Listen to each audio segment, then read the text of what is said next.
Koorsadan waxay u noqon doontaa qofka doonaya inuu sameeyo cilmi baaris cusub. Waxaa ka faa'iideysan kara qof kasta. Barashada sida loo sameeyo cilmi baaris waxaa u baahan qof waliba laga bilaabo ardayda dhigata heerka koowaad ee jaamacadda, shaqaalaha hay'adaha caalamiga iyo kuwa localka ee sameeyo cilmi baaris, iyo shaqaalaha xafiisyada dowliga.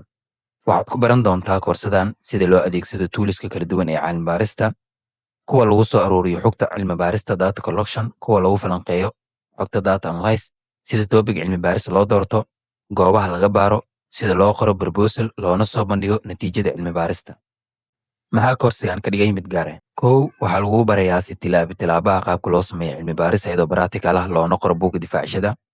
Labo, waxaa ku baran doontaa koorsadan xirfadda data collection iyo data analysis oo ah wax ugu muhiimsan cilmi baarista. Saddex, waxaa lagu sharxi doonaa qaabka looga hortago plagiarism loona ilaaliyo sumcadaada cilmi baariseed. Waxaa faham fudud lagaa siin doonaa hababka cilmi baarista qualitative, quantitative iyo mixed methods, goorta mid kasta la adeegsado.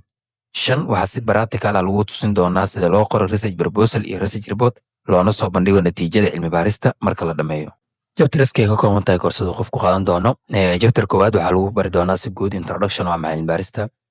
Chapterka labaad waxaa lagu bari doonaa wax la yiraahdo research area iyo research topic. Research area waxaa waaye meesha laga sameeyo cilmi baarista, topicna waxaa waaye ciwaanka cilmi baarista. Chapter saddexaad waxaa lagu bari doonaa wax la yiraahdo research process iyo research design. Naqshado kala duwan ayaa jiro cilmi baarista sida descriptive iyo experimental. Processna waxaa waaye hanaanka cilmi baarista markii ciwaan la helo ilaa proposalka lagu soo bandhigo, tilaabooyinka la raaco oo dhan.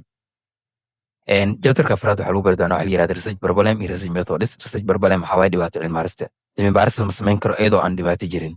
Methodska waxaa waaye habka la isticmaalo qualitative ma isticmaashay mise quantitative.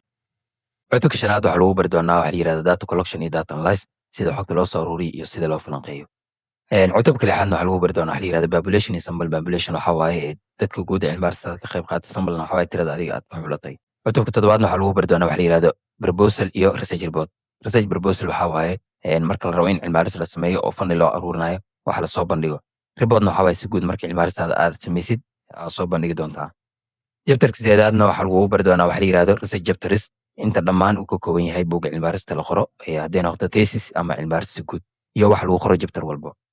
Kadib marka intaan aan soo qaadano waxaan kusoo gunaanidi doonaa practice anagoo ciwaan cilmi baaris dooran doono, samayn doono data collection iyo data analysis, xog soo aruurin doono, falanqeyn doono, sidoo kale reference waxaasoo dhan step by step u samayn doonaa.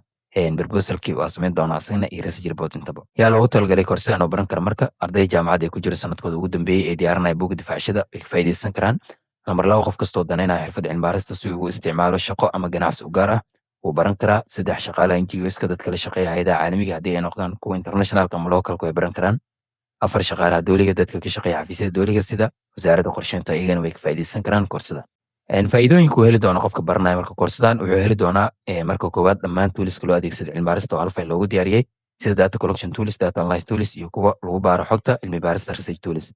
Lambar laba, waxaa la siin doonaa samples diyaarsan oo ka kooban 5 chapter ee buugga cilmi baarista kuwaasoo si fudud uu ciwaankiisa ugu bedelan karo. Saddex, waxaa lagu hagi doonaa dhabo fudud uu raaci karo si uu u qoro buuggiisa cilmi baarista. Afar, wuxuu si bilaash ah ku heli doonaa topics diyaarsan uu ku tababaran karo markuu koorsadan qaato. Kusoo dhawaada marka koorsada cilmi baarista research methodology ka faa'iideyso wacan.